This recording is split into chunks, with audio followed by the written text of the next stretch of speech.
Hello, everyone. Welcome to another extra special episode of the Killer Author Club. The one and only Kiersten Modglin is here with us tonight to tell us all about Do Not Open. We have tons to talk about, so grab your cocktail and your list of questions for Kiersten, and we will see you on the other side. Thought you really loved me, guess I was wrong. Thought you'd never leave me, guess I was dumb. Waited like forever to be your plus one, but I guess you were done. Hello to all our new members and to the original gangsters on Facebook and Instagram, YouTube, or wherever you're watching from. We are so glad you are here. I'm Killer Heather Goodenkoff, and with me are Killer Kimberly Bell and Killer Kara Ruda. We are so excited to be welcoming Kiersten Modglin, and I know that you are too. We'll be talking all things Do Not Open and all things killing of the fictional kind, of course. So make sure to drop your comments and questions in the comments, and we will make sure to get to as many of them as we possibly can.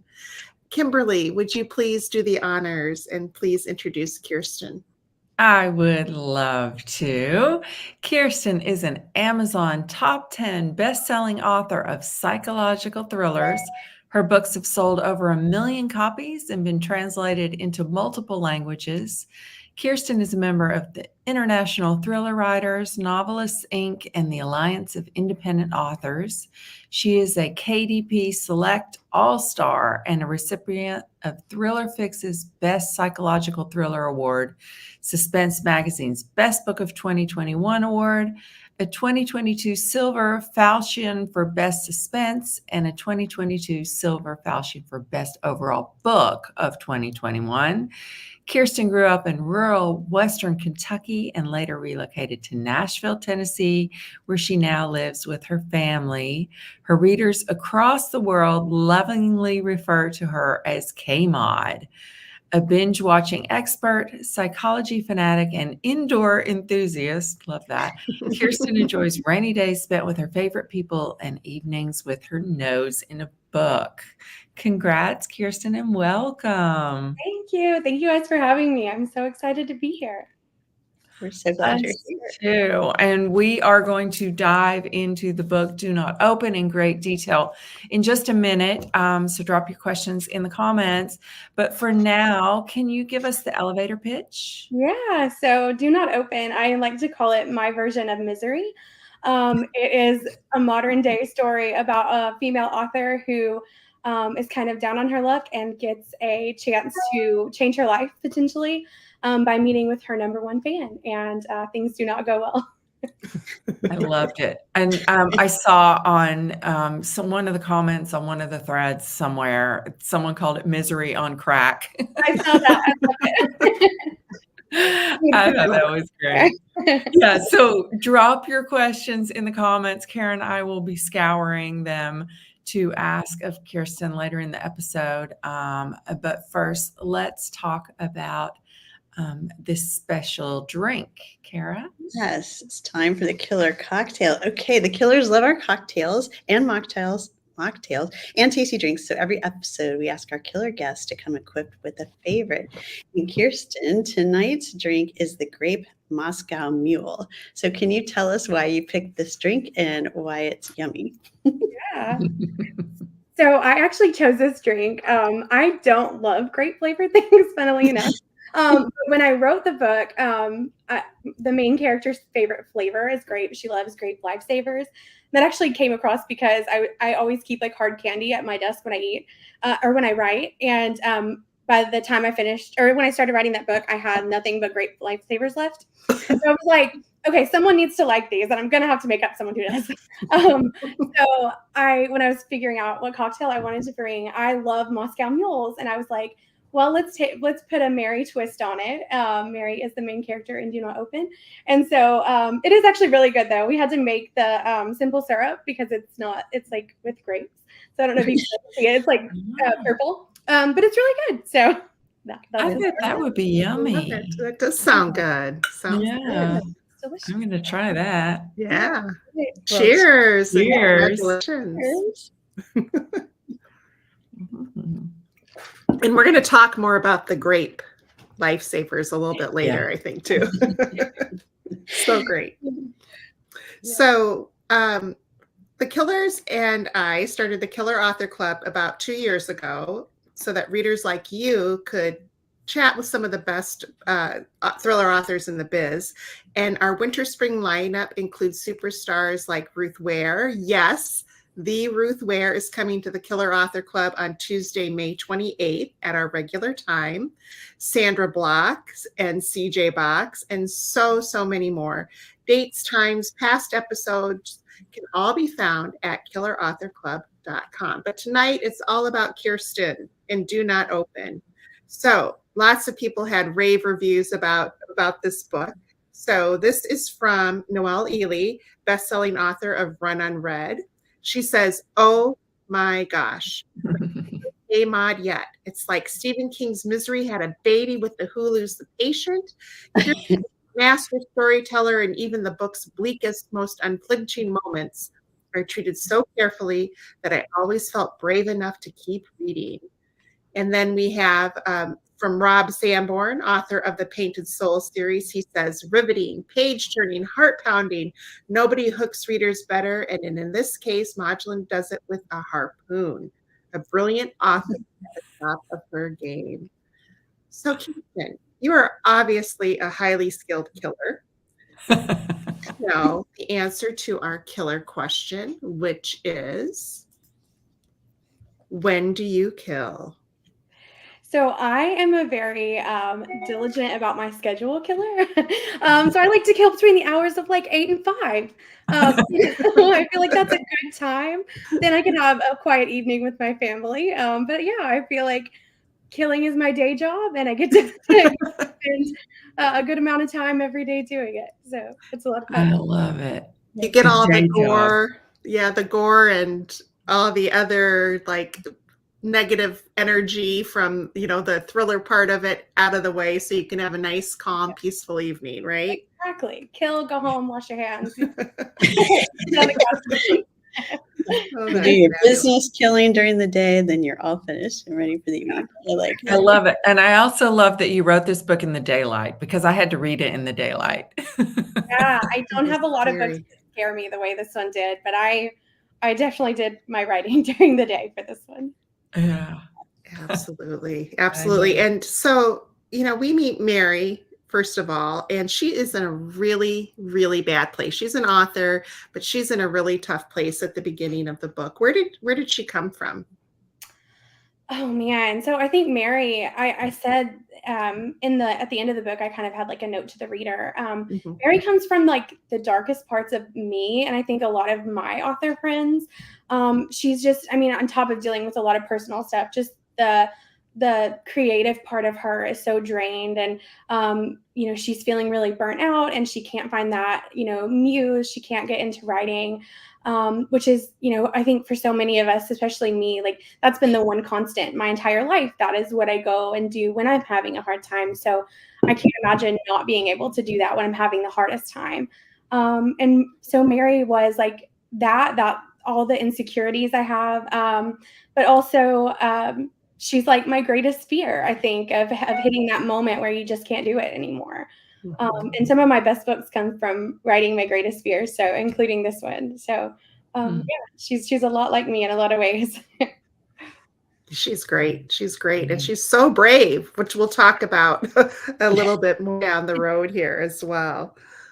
So yeah. Have you ever received any weird messages from fans? Is that something that you have experience with? Yeah, most of my interactions with readers are amazing, but I've definitely had some ones that made me kind of step back and re-examine things, especially in the beginning of my career. I was a lot more open than I even am now, and I still consider myself to be very transparent online.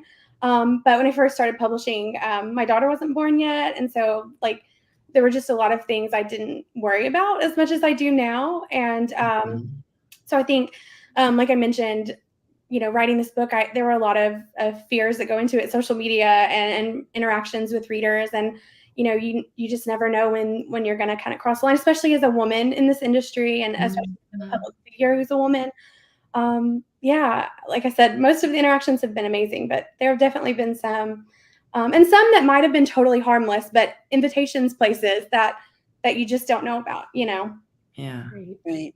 Yeah. I think it's a common thing, or not a common thing, but it's something that a lot of authors write about. I've written a book about it too. It's a weird thing to put yourself out there, and just and trust. Like, you hear so many stories, right? Yeah. That how badly it can go. And I mean, we put ourselves out there in a way that they know where we are.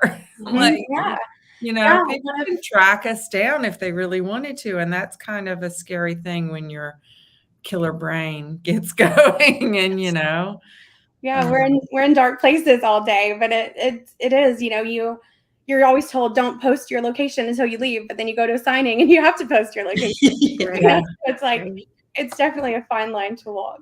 Yeah. Yeah. And I think, as we write these dark, scary things, but I think writers in general, and, thriller writers, we're such a nice bunch of people, and we trust, and, we think of book people as all good people, because they, they're like us in that sense. So yeah, this character of Owen was. Oh, and I was going to say, let's talk about Owen, shall we? So where did Owen come from? Owen. Owen was definitely a culmination of a few people, either characters from other things or people that I know and have interacted with. Owen was terrifying. He's probably my scariest villain, because there's the quote in the beginning of the book from A Brothers Grimm, about, I don't know, one of you might have the exact quote, but it's a feather is not enough, I must have the whole bird. And Owen is that. Mary has given him so much, and it's not enough. It's not enough until he gets exactly what he wants. And that, I think, is a terrifying person. And there are definitely people out there. And I think social media as a whole kind of feeds into that of there, you never can, give enough of yourself. Absolutely. Yeah. He's such a chameleon. Yes. And we learn more about him as the story goes on, and we learn, how he can shift into these different personas to get what he wants. Yeah. He definitely changes like a light switch, which I think is, I mean, I don't want to spoil anything, but the whole like run Mary in one of the very first scenes, like chills to this day, thinking about that scene. I mean, it just, he's terrifying. Scary, you guys. Yeah. That's when I was glad it was daylight. So, Lorraine asks, have you ever had any problems at a book signing? Like crazy people are getting a little too close for comfort? No, not really. I mean, I would definitely say like, I'm a pretty private, quiet person. So there's been like different personalities that you have to kind of deal with, and embrace. And I love my readers and I'm so excited, but there's definitely been like those moments where you kind of have to realize that you're not the same. And I need my bubble and my space. And, so I don't know. I've always had, amazing readers. But yeah, I think most signings have been amazing. I'll say that. Yeah. So Catherine wants to know, do you in fact have a movie in the works? I don't have anything that I can announce yet, but as soon as I do, I will certainly let you guys know. That sounds good. Absolutely. Yeah. So you mentioned you write a book every few months. Yeah. Please tell us how you do that. Yeah. I need all the tips I can get. Oh my gosh. Some tips. Tip number 1, have no life.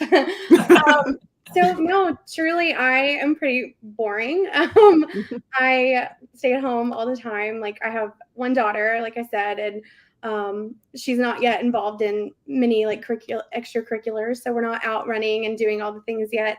And I just, like I said, I write full time, and my husband is a stay-at-home dad. So he kind of handles the house and the daughter, and I get to focus on my writing constantly, and it's truly my favorite thing. So if we're sitting on the couch in the evenings and he's watching something on TV that I don't care about, I'll pull up my laptop and write a chapter. It's just my favorite thing. And I have worked so hard to be able to do it full time. And so now that I can, I'm like, let's do it all the time and never stop. But yeah, I think I've always written relatively fast. And yeah, I really love being able to write, and I will do it every chance I get. Yeah, that's I'm great. so It amazed by shows. that and really Yeah. jealous of that. Me too. Even if I think if I could write the words fast enough, my brain just needs time to mull over the story and think about it. And I need more than a few months. Yeah, I think I know that there will be a time in the future when I'm not going to have this much time to write.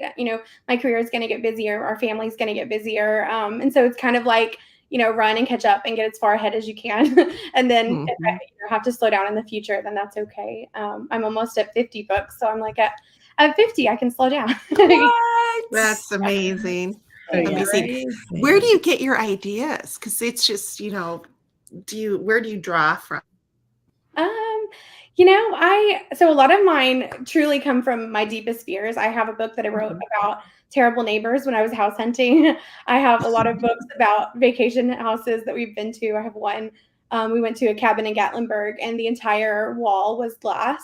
And it was all windows, and my whole family was like, "This is so beautiful. We can see the woods." And I was like, "Nope, somebody's gonna come kill us. They're watching us." And so I turn everything into a horror movie in my head, and then I just turn that into a book.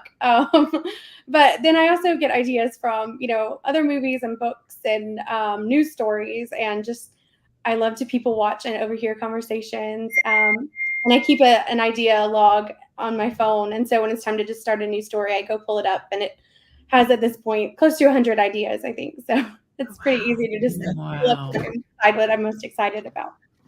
That's amazing. That's amazing. I wish I was, I had a big pile of ideas to pull from. I seem to be a one idea at a time kind of gal. I don't know. It's fun. But I will say, sometimes I'll pull up ideas and I'll be like, kid gets, kidnapped or whatever. And it's something really vague. And I'm like, I don't know where I was going with that. I came up with this idea 2 years ago, and that doesn't sound very interesting now. So a lot of them have been on there for a very long time. So I don't know really how helpful it is, but it does. The languishing ideas. Yeah. You'll never be a book. Do you plot out your books then so that you're able to plow through them? Okay. Yeah. So you're a plotter. A plotter. Kimberly. Yeah. I plot by chapter. Just like 1 or 2 sentences per chapter, kind of like a roadmap. But I find it helps me write faster too, which is, always a goal for me. So having kind of that roadmap in the beginning helps to it never stays that way. I don't know if you guys are that way, but my plots never actually work out the way that I plotted them. But it's nice to have that beginning goal. Mm-hmm. So how detailed are your plots then? So they're literally, I break it down by chapter, and it's literally 1 or 2 sentences, maybe a paragraph. For each chapter. So I always give the example of chapter 1, Sarah meets John. Chapter 2, Sarah kills John. I need to know what's going on in the chapter. I know some writers who do huge outlines, and I could never do that because I know it's not actually going to stick. But it's, yeah. So I love interesting. It. Wait, I saw Kara put up a question. I want to go back to it here. Shelf addiction. Talking about your trilogy on the Shelf Addiction podcast.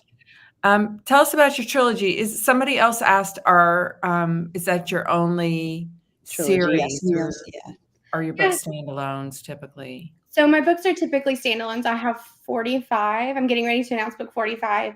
And all of them are standalones, except I have a trilogy, and then I have a 4-book series that are you have to read them in order. But the rest are standalones. I typically read standalones, and I have the memory of a goldfish and much prefer to write standalones. But when I wrote the arrangement, which became the trilogy, it took off.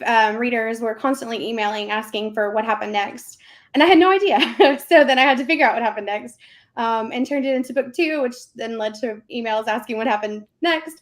And then I had to write a book 3. So I don't typically do that, but that was a fun experiment into the trilogy world. Yeah. That's a lot of pressure too. It's a different kind of pressure, right? Because when fans are like, what happened next? You're like, oh, I hope I made the right choice with book 2 and 3, right? Yeah, it is. I don't love series as a reader. And I really had no intention of continuing it on, but it actually, I wrote like 8 books in between book 1 and book 2 because I wasn't ever going to write book 2. And then I kind of got this idea and I was like, oh, that would be kind of fun. And so I wrote that and released it. And then I wrote another book in between book 2 and 3 because I thought book 2 is the end. But book 3 was definitely the end, and I made sure of it with the storyline. So No more arrangements. yeah. Okay, and Elizabeth wanted to know, did you have a different career before you became a writer? Yeah, I actually worked in banking. I started as a teller and worked up to an assistant manager when I had left. So nothing really exciting and nothing creative at all. But actually, I am only a writer. I'm only a published author because I worked at a bank. Because I worked with a very good friend of mine who writes and puts on plays here in Nashville. And we would just sit in the drive-thru where we worked as tellers and write all the time. And he really inspired me to like pursue publishing, which was fun. So that's the only reason I did it. So yeah. I love this. Another one. Do you have a favorite character / protagonist that has stayed with you during all of these books? Yeah. I will say Mary, like from Do Not Open, is a huge one of my favorite characters that I've ever written. I just loved her. But aside from that, I have a book called The Dream Job, which is at its heart a book about morality and I kind of was inspired to write it by the quote, "What are you willing to burn to keep warm?" And it's about this job with like this exorbitant salary, and in order to qualify for it, you have to go get locked in a cabin with 5 strangers and complete these tests. And the main character of it, I loved her, and I thought she was who I want to be in life. And so she was a lot of fun. Her name's Autumn, but she goes by the code name Lark because everyone in the cabin has a code name. Ooh, Love it. sounds great. Okay, we're getting all sorts of questions. Kara. I'm trying. Okay, let's see. I got the career one. No, this one. Oh, killer. Oh, good. Someone noticed. In fact, I am wearing a lei. I am in Hawaii. We just got here and they gave me a lei, so I thought I'd wear it on the show tonight. So thank you for asking. Beautiful. Otherwise, I'm not usually wearing a lei, but yeah, smells good. Yeah. Kiersten, tell us about your website because it's pretty cool. If viewers go to your website, they you have of course the regular stuff about your books and things, but then you have a section under the More section called Songs and Scents. Can you tell us a little bit about that? Yeah, so Songs and Scents. I have since I started writing, I've always listened to music when I write, but I can't listen to I can't just put on a playlist because then I want to sing along and it turns into not writing. So what I will do is I will pick 1 or 2 songs, sometimes like a handful of songs that I just play constantly the whole time I write, and it becomes like white noise. I don't hear it anymore. I've played it for hours and hours. And I do the same thing with the candle. I pick 1 candle for each story. This one was a grape scented candle. I think it was a grape soda, and I burn it the whole time that I write or when I'm plotting. And so by the end of the book, when I light the candle or turn on the music, I am instantly put into that headspace. So it's almost like a little hack that I found for myself. And I like that. Yeah, it's really fun. And I had never really thought it was interesting, but I mentioned it on a live video that I was doing with my readers once. And when I got off the call, I mentioned it towards the beginning, and I had 10 emails from readers wanting to know the list of songs and scents. And so I've since added it to my website, and I update it with each new book. So super fun. That's so really cool. And fun. I can see how that would help because, your senses are so, it's like some people like making a Pinterest board for their books, but I'm not that visual. So this appeals to me more. Yeah, it's really, I never realized I was doing it until then years later, I'll hear a song and I'm like, oh, I wrote this book to that, So yeah, it's that's so cool. Very cool. It is time. I think it's time. Giveaway. Kara's always on keeping me on track. So Kiersten is giving away 3 paperback copies of Do Not Open tonight to 3 lucky US Killer viewers. Doesn't matter if you're watching us on Facebook or Instagram or YouTube. We scour the comments everywhere we stream, but please make sure to shout out where you're from in the comment. And when you answer this question, what is the nickname that Kiersten's loyal fans have given her? Dun, dun, dun, dun. Good luck. Are you ready? Okay, and the Killers love indies, and we want to support them in any way we can. That's why we ask every author to tell us about their favorite bookstore. Kiersten has chosen Bound Booksellers in Franklin, Tennessee. And Kiersten, they were so excited to know that you picked them. So I hope they're watching tonight too. So I love that when a bookstore is so excited about. Anyway, can you tell us why this bookstore is so special to you? Yes. So this bookstore is owned by my dear friend, Natalie, who is just an amazing person. I actually met her at a conference that Kara and I met at, Killer Nashville here in Nashville. And we have just become good friends, and I adore her. And she is really trying to make books a safe space for everyone, but really for kids. She focuses her store a lot on kids and kids events. But also she was the first bookstore where I got to do an in-person book signing. So in an actual bookstore. So she's just, that place is very special to me, and I'm super excited to support her however we can. Yeah, you could tell by when she answered, she was so excited, and she loves you back. So She's amazing. Wonderful. And boy, we have a Killer alumni tonight. So Killer alumni, Ellie Marr has a new book out that came out on May 1st. For two sisters confronting the past could come at a terrible price. The alone time we're talking about, told in eerie chapters alternating between the past and present, as well as from the perspectives of Asian Americans Fiona, Violet, and their parents. Marr's new novel explores themes of secrets and the damage they inflict, and the horrifying choices family members are capable of making when trying to survive. So that's by Elle Marr, and we'll drop the link to that into the comments as well. If this looks like a book that you would be interested in, make sure you drop it in the comments for a US winner and tell us where you're from. Love it. Yes. And we have another couple books we wanted to celebrate tonight because as much as we'd love to invite every amazing killer author to be featured on our shows, there are so many fantastic authors, and that means so many fantastic books to celebrate. But we can't let this evening go by without celebrating 2 very special authors with brand new releases.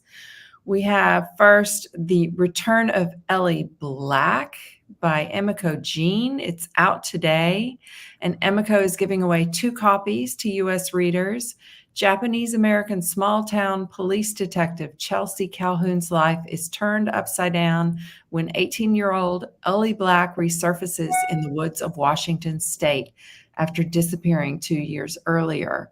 Who took Ellie? And why doesn't Ellie want to help the investigation? And what about all the other missing girls, most who, unlike Ellie, might never return? So that's the first one. And the second book we want to celebrate tonight is Someone Saw Something by Rick Mofina, also out today. It's a good day for books, with 1 copy up for giveaway. And Someone Saw Something is about 6-year-old Gabrielle who goes missing in Central Park, and detectives suspect the disappearance is linked to threats against his journalist mother, Karina. But family secrets swirl, and a bombshell revelation surfaces, alleging that the boy isn't really Karina's biological son. Like Heather said, I'll be dropping the links to all those 3 books in the comments, and make sure to comment for the giveaways. Exactly. And don't forget to figure out what bands call this one. We all know. Right. Yeah. Okay. And Membership has its privileges, you guys. So if you're on Facebook, check out our private members-only group called the Killer Author Clubhouse. This is the place for the really hardcore killers where we share book recommendations and have all sorts of murderous fun. And we hold giveaways. And each episode, we pick one member of the clubhouse to receive a piece of Killer Author swag. Tonight's winner is Kate Mangeli Carroll. Please send one of us killers your address, and we'll send some Killer Author swag your way. Congratulations, Kate. Yes, congrats. And you know what? Congratulations to you, Killer Kiersten, because we are so pleased to tell you that you survived the Killer Author Club. Congratulations. We hope that you print this out and hang it in your office along with all your other awards. Going right up there. Your beautiful spot. See, we're here. Yeah, there's a spot right there too. Perfect. Perfect. Perfect. All right. Well, that does it for tonight's episode. Thanks to everyone for tuning in. And thank you so much, Kiersten, for being here. Yeah, thank you. This was so much fun. Thanks for everybody. Thanks for being here. Yeah, we loved having you. We will be back in 2 weeks, May 21st at 9 p.m. Eastern, 6 p.m. Pacific, with an episode you definitely do not want to miss. Our very own Killer Kara will be in the Killer Hot Seat to talk all things Under the Palms. In the meantime, please find us wasting entirely too much time on Instagram, Facebook, Twitter, TikTok, all the places. For all the information you need, times, upcoming schedule, past episodes, recipes, and merch, surf to killerauthorclub.com. Thanks for tuning in, guys. Thanks, Good night, everyone. everybody. Good night. I guess I'm a killer.